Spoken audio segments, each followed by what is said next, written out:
Mohammad Mokaev. Okay. I believe he is going to go down as one of the great case studies in MMA. That's what I predict. Okay. So I'm going to get you close on this. I might get you 100%, but I'm going to get you real close. Mokaev is undefeated. He's 14-0.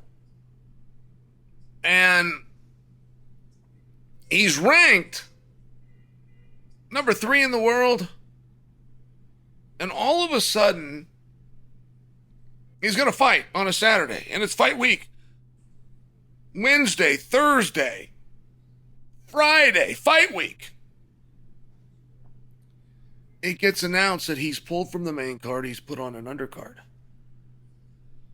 And people are kind of looking around going, hey, wait a minute. This guy's 14-0 and he's ranked number 3 in the world. And he's got a little bit of a fan base. And you pulled him to an undercard. And then the rumor kind of starts to come out that, yeah, he's getting pulled to an undercard because win or lose, he's gone. So then it starts to be a little bit of a discussion of, okay, is his contract up? This is his last fight, and he's not re-signing? Or does he have more fights, and they're just not interested in doing business with him?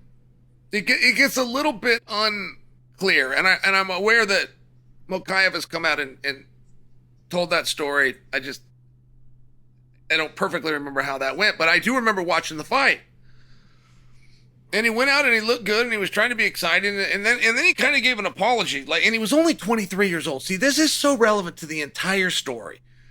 He was a kid. And somewhere he did something. It never came out, but he admitted, that he was hard to work with.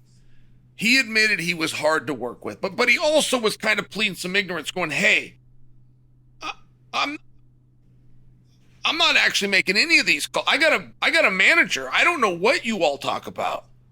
I will fight anybody.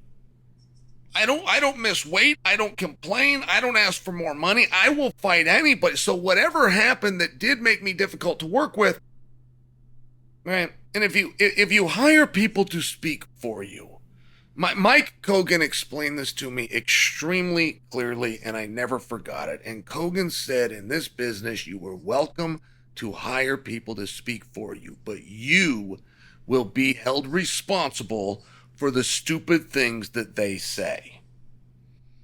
It was as simple as that. I remember right where we were when he told me this, and it was one of these things that I stored away and kept forever.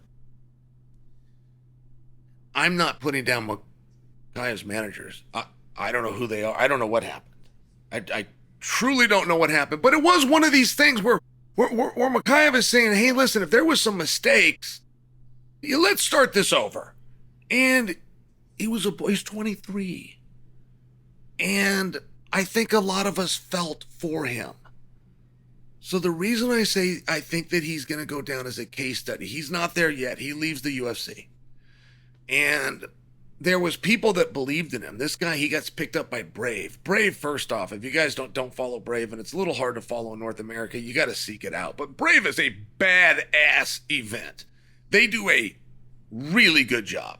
It's where Chimaev came from, just for example. So Brave signs, and Brave's got plenty of money. Brave's not going to disrespect him like most places would. Most places would go, yeah, you're really good, and you're ranked number 3, and you're 14 or 15-0, but I ain't got to pay you what you're worth. I got to pay you what you can get somewhere else, and you just got dropped. Therefore, here's $50 and a ham sandwich. And that's what places could do. Brave just doesn't do it like that. Brave takes good care of him, and Brave lets him know, hey, we're going to platform you.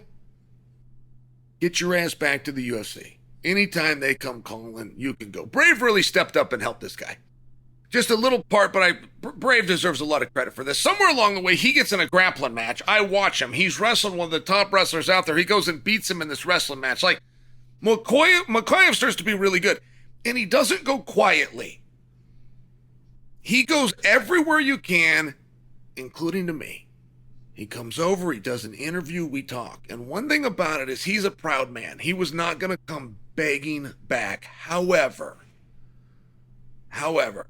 he was a gentleman and he said, look, this is my dream and I really want to be back.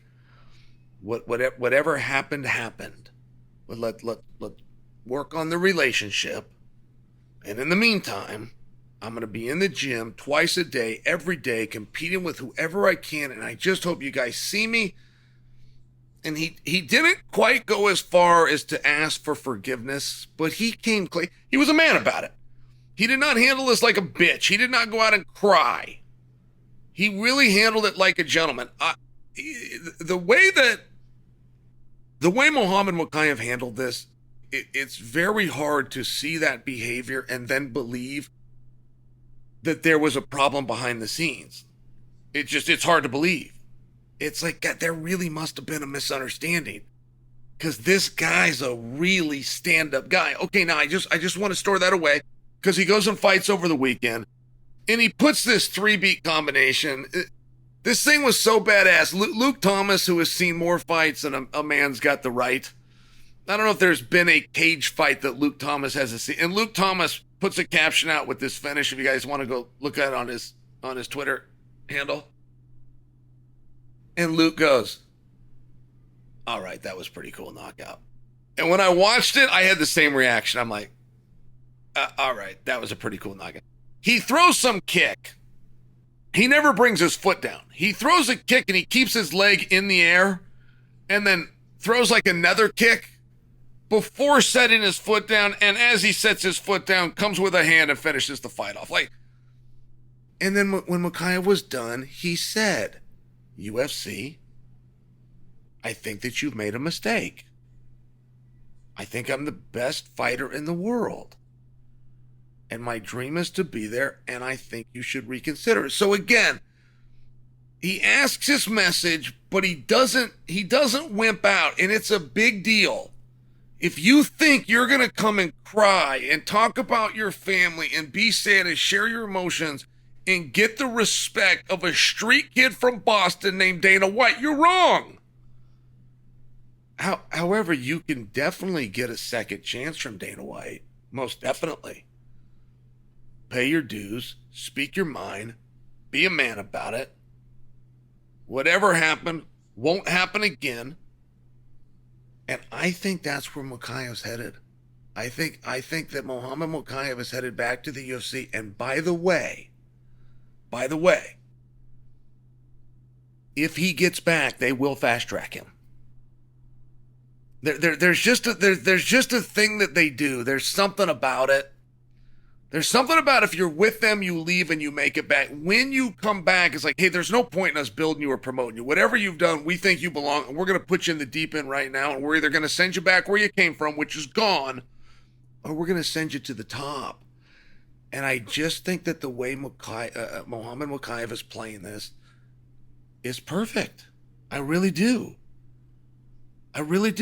He was a young guy. I forgive him, and I don't even know what happened.